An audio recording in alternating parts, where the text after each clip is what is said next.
Hello everybody and welcome to this special little video all about metronomes. We're going to be talking about what is a metronome, how you can get a metronome, where you can find a metronome, what the settings are on it, and how you can use one to help you practice and help your performance. Let's go.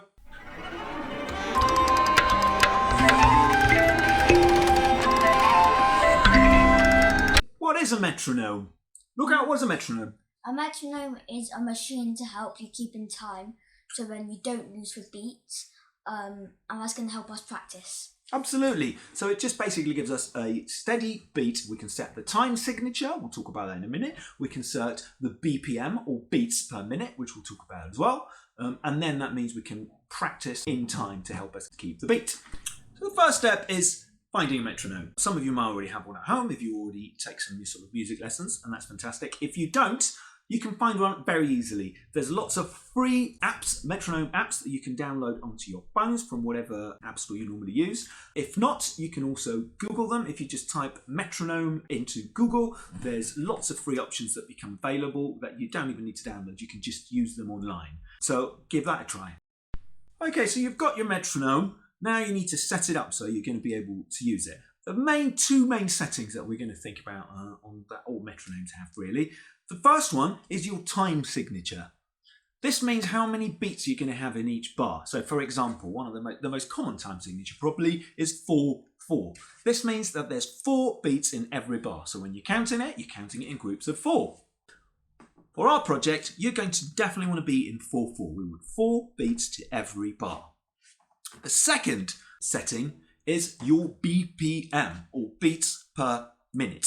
This means how long each beat is going to be. So we know there's going to be 4 beats in a bar, but obviously those could be very short, fast beats, or they could be really long beats.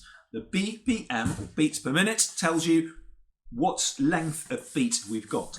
For our one, we're choosing 100 BPM. So that means there's 100 beats per minute, and we've got 4 beats in every bar. You can play around and set that up now. Okay, so you've got your metronome set up. You've got your beats per minute set up, you've got your time signature set up, you're good to go.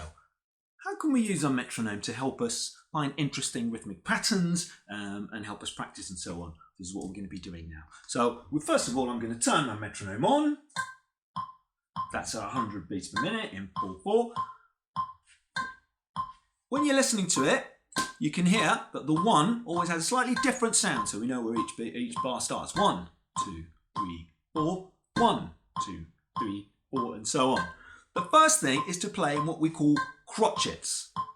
Crotchets are notes that last 1 beat, which means there's 4 of them in every bar, so we're literally just playing along with the metronome. Look out, you want to demonstrate. 1, 2, 3, 4.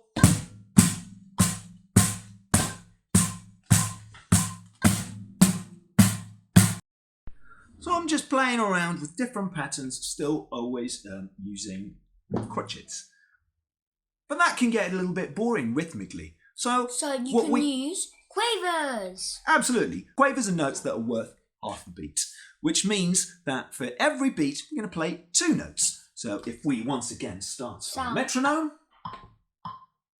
1, 2, 3, 4. 1, 2, 3, 4. 1.